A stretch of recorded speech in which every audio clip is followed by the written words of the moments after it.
You know, we've been talking a lot lately about the upcoming Harry Potter series in HBO, and for good reason. I mean, I remember I really sat up and paid attention when they announced who all the showrunners and producers of it were. I mean, these are the top of the top people in the business, dude. And I'm like, holy crap, they're taking this seriously.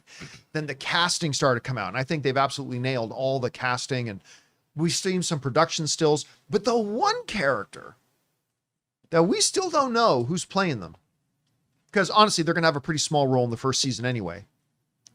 But is he whose name shall not be spoken, Voldemort. Now, of course, played by the single greatest actor in the world who doesn't have an Academy Award, Ralph Fiennes.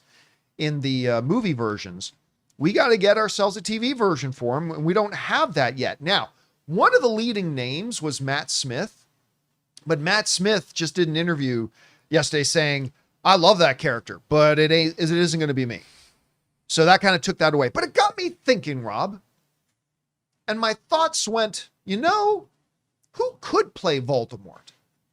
And I decided to give some thought to it. And I would like to present to you guys 10 names.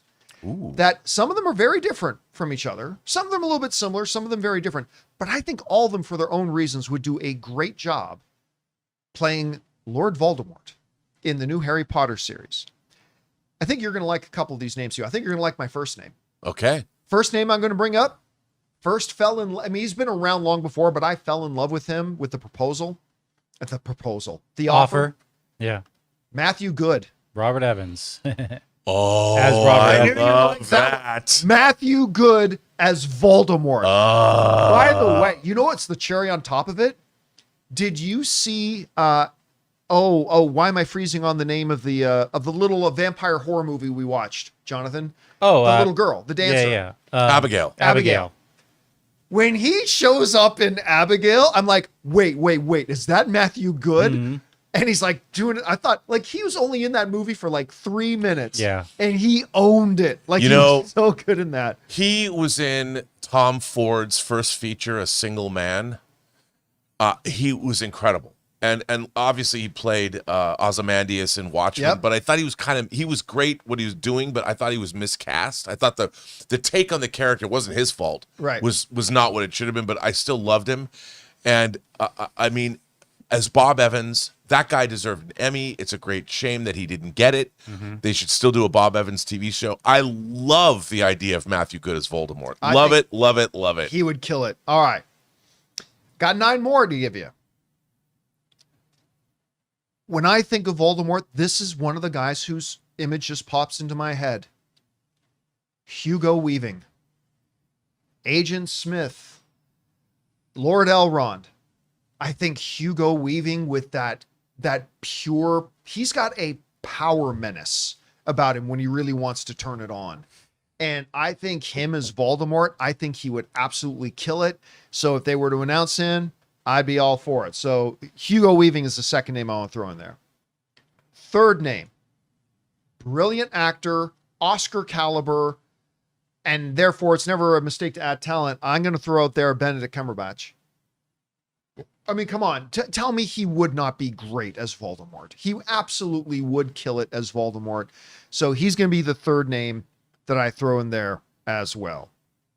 All right. My fourth name might catch some people by surprise, but I really want you to think about him for a second in the role. Tom Hiddleston. Tom Hiddleston as Voldemort. Listen, he's got something that Ralph Fiennes brought to it when he played him was not just the evil, which he did the evil great. He also brought a bit of suaveness to him. Right? He's a highbrow villain in his own eyes. And I picture very different from the way he plays Loki, but I can absolutely picture Tom Hiddleston doing that. I agree. Plus he could bring an element of malevolent whimsy to it. Yep. Where it's not always like he will gleefully tear your throat out if he needs to. Yeah. A little more hard edge than say a Loki or something like that. I think you do it well. All right. My fifth name, as we make it to the halfway mark of my list, is a name that, listen, this is not new to me. I've seen a lot of other people mention this person, but I have to fully agree. Cillian Murphy. 100%. Just coming off, of He's course, be on my list. Yeah, coming off an Academy Award win, that kind of stuff. He, once again, he can play hero. He can play villain. We've seen him do both. His range is astronomical. And he's not a scene stealer. Like he's one of these A-list actors that doesn't feel like I have to be in the A-list role every time. He would fit in and just immerse himself in whatever way they designed this world of Harry Potter. And him as the villain, I think he'd crush it. I mean, look at the difference between him and Peaky Blinders and Oppenheimer. Yes. Worlds of, like, his range is spectacular. Really good. So I think he'd do this really well too. All right. I want to throw this in. It's going to jar some people because they think more comedic with him. But if you watch his larger body of work, this dude's an incredible performer. Coming out of Succession, Matthew McFadden, by the way, just won a whole ton of awards, from Golden Globes to Emmys and stuff like that, for his role in there. I thought he was absolutely hilarious on the lighter end in Deadpool and Wolverine. Like there are honestly, in a movie filled with huge laughs, his line right near the end, as Peter Poole and the girl from the TVA are kind of flirting and having a moment, and he bursts out with, "What the fuck is happening?" It's one of the biggest laughs in every time I saw the theater. But listen, he can play cold. Oh. And like a Tom Hiddleston, he's got the suaveness to him as well. I think he'd do it really well. He was in a show that I dearly love it's called MI5 here. In the UK, it was called Spooks. He was in the first season. He played Tom Quinn, who's basically one of the leaders of MI5, an agent. He was great. Ruthless, cold, efficient. He could do it. He can do it all. And so I think, and again, award-winning actor, that's the type of stuff, that's the type of person they seem to be looking for in this series. So I think he would fit in really well there. All right. 3 more. I always knew this one was going to be on it. The moment I knew I wanted to put this list together, this name was going to be on it. Tim Roth. Tim Roth as Voldemort. Now, I first fell in love with he's been around a long time, but I really fell in love with his work when he was my co-star in my Hulk movie, in which he just absolutely owned every bit of screen time he had. But you go over all his extensive body of work. This guy can play hard edge. There's an intimidation factor about him that is absolutely huge. Now, I just used the word huge. The one knock that some people I'm sure will bring against him is that he's a shorter actor, and maybe you want your Voldemort to be a little taller. Okay, you know what? There's things you can do to work around that. It's not a big deal. The important thing is he's an incredible actor, and he can embody this character really well. So that's why I've got him on my list. So I got Tim Roth on there. Hey guys, John here. If you're dying for the next batch of Wednesday Season 2 to drop on Netflix, then I'll let you in on a secret. The Wednesday Season 2 official WoCast is already here. Prepare to dive deeper into the mysteries of Wednesday with the ultimate companion video podcast. Join the frightfully funny Caitlin Riley, along with her producer, Thing, as she sits down with the marvelous cast and crew. Together, they'll unravel shocking twists, dissect the dynamics lurking beneath, unearth the deep Addams Family lore, and answer all of your lingering questions that simply refuse to stay buried. Guests include Emma Myers, Joy Sunday, Steve Buscemi, Fred Armiston, Catherine Zeta-Jones, and of course, Jenna Ortega. With 8 delightfully dark episodes to devour, you'll be drawn deeper into the haunting halls of Nevermore Academy than ever before. But be careful, you know where curiosity often leads. The Wednesday Season 2 official WoCast is available now in audio and video on Tadoom.com, Apple Podcasts, Spotify, YouTube, or wherever you find your podcasts. You've been warned. Last 2. And I think there's going to be a lot of people who might disagree with these last 2 for 2 very different reasons, but I'm sticking with it and I'm standing by it. Number 9, again, these are in no particular order. Jeremy Irons. I think one of the key things about anybody playing Voldemort has got to be the voice. And when you are talking about the all-time all-time greatest voices in the history of film, you're going to have names obviously like James Earl Jones. I would put up there an Anthony Hopkins. There's going to be several names. Jeremy Irons' voice is in that list. Jeremy Irons' name is on that list. And you put him in that makeup and you have his voice become the voice of Voldemort. There's a phrase you often use, Rob. It instantly classes up the joint. Yeah, you have no argument for me. It'll bring the atmosphere, that dread you want the audience to feel when Voldemort's on screen. Just him speaking will do it. Now, he's a little older for the role. And that's why I think there's going to be some people who disagree with it. And I appreciate that. But again, the makeup and all that kind of stuff, I think he'd be great in it. I almost feel like if he's already cast, but he could have also been a runner for Dumbledore, honestly. Yeah, I think he could have been a great Dumbledore too. 100%. I think they took the right guy though. I love it. Yeah. I think they got the right guy for Dumbledore, but that one could have been good too. Sorry, I said there was only two. There were three left. So now there's two left. So that's Jeremy Irons. The next one, it's going to be kind of out in left field, but I believe he is one of the absolute finest actors in the world. I first came across this guy as a villain in a little movie called Serenity, in which he played a villain called the Operative, which I, without any hesitation, have in my top 10 greatest screen villains of all time. He's been nominated for Academy Awards. I think he's one of the greatest thespians out there. Chiwetel Ejiofor. Chiwetel Ejiofor is simply one of the best actors in the world, I think. I really do. I don't think he's always given the opportunity to show it, but every time he's in something, even a bad movie. What was that one with Mark Wahlberg where he realized Mark Wahlberg discovers he was like an immortal?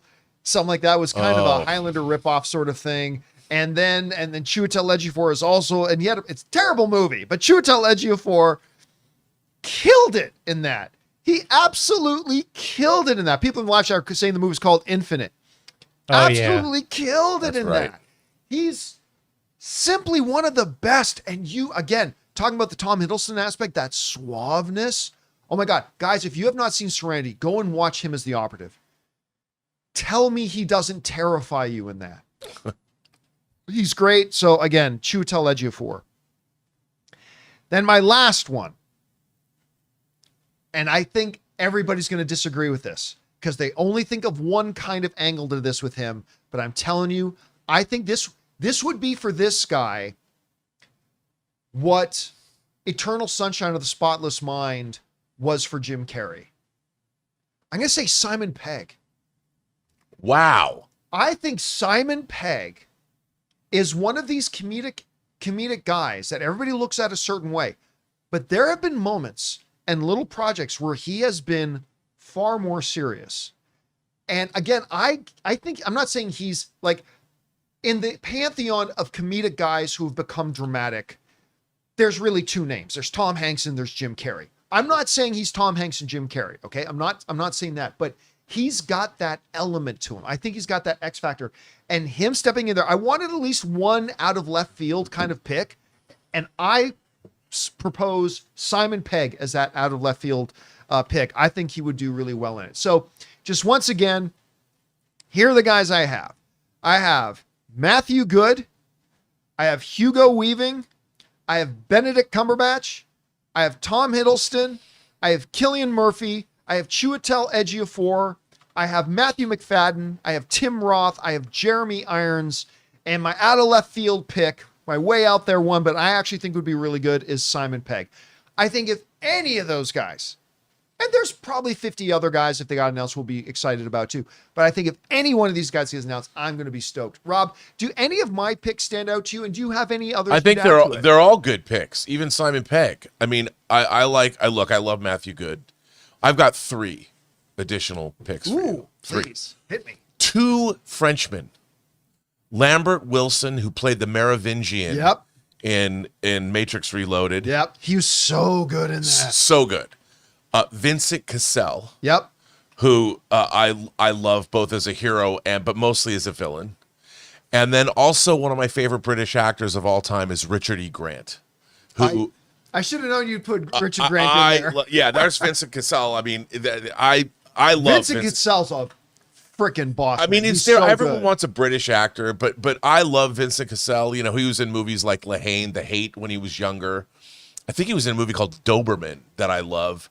And then Lambert Wilson, just because he was like Voldemort in The Matrix, and when they brought him back in like Matrix Resurrections or whatever, the whole what a failure it that wasn't, was. you know. But then, and I love Richard E. Grant. So, by the way, I totally missed this. Somebody in the live chat pointed this out, and I don't know why I missed this. Although they don't ever share any screen time, but someone pointed out it would be a Simon Pegg and Nick Frost reunion. Yep. I'm like, oh yeah, I totally forgot about that. Then all you got to bring is Edgar Wright to direct a couple of the episodes, and you'll have a real family reunion. Neither of you. I was really thinking someone was going to say Steve Buscemi. No one. Okay. I it's got a me. question for you. Now, He walks into Hogwarts and drops the "Hello, fellow Hello, kitties." before you say that this is sacrilegious and you can't do this. All right. Could you ever see a world where Lord Voldemort was gender swapped to a female character? Here's the only reason why Because I'll tell you something. You know who I would want? Only because I want Cate Blanchett to play a villain, and I was she thinking played Bob Dylan. Why well, can't she play Voldemort? but Tar is one of my favorite movies of the last 25 Oh, years. but she's I love so good Tar, at that. but she was such a great villain in that. I could see Cate Blanchett playing Voldemort. She would have to still have the I name could- Tom Riddle though, because the anagram wouldn't work. Yeah, no, I know. But you could even have her play like you were saying, almost as genderless. You know, and maybe I just love I think I want to see Cate Blanchett do the ultimate villain turn. She was great as Hela. I know. She was really, really I good as know. Hela. So But as Hela, she was very feminine. yes. You know, and with that outfit, va va va voom. Look, and I'll go one step further. Don't gender swap the character. Just have Cate Blanchett play him. Right. Again, she's done it before. Yeah, yeah. With the makeup and with the voice. Yes, I mean, dude. I'm just with her. she can do it. I love her face. Yeah. And as Voldemort, there would be, and yeah, you're right. Have her play it gender. Yeah. Just play him. I'm just throwing it out So- there. Watch, people are gonna blow me up. You in know the what? Someone said comments. Ralph Innes, and I kind I of thought like you were going that. to say too. Ralph Macchio. Oh well, hey, come on. You know what, Ralph? Oh, in my Ralph cast, Macchio. I'm gonna walk into Come a on, studio. Harry. Listen, guys. Let's Ralph go. Macchio. I'm walking into Warner Brothers. Ralph Macchio, and we're going. Who did I say? Steve Buscemi, and they're Steve gonna Buscemi. Hello, fellow kindly kids. escort me out of the building. But Galactus. Yeah, Actually, you know what? He's again, he doesn't have Jeremy Irons' voice, but he's got a great Yeah. voice. I think he has a That'd be- physicality too. Yeah. Anyway, guys, those are just a bunch of names we'd like to throw out there. What do you think of them? Are any of the names on there really appealing to you? Do you have some other names you'd like to add to the list? Whatever you guys, I mean, obviously, but the big obvious one, Paul Walter Hauser and Chris Pratt. But we decided to put those aside and leave those for you guys to put on the list. Whatever you guys think, jump down to the comments section below and let us know your thoughts. Hey guys, thanks so much for watching this video. Make sure you like the video, leave a comment, and subscribe to our channel. And don't forget, we have a daily podcast called the John Campea Show podcast, available on Apple Podcasts, Spotify, or your favorite podcasting app of choice. Go and subscribe to it today so it'll be there when you need it.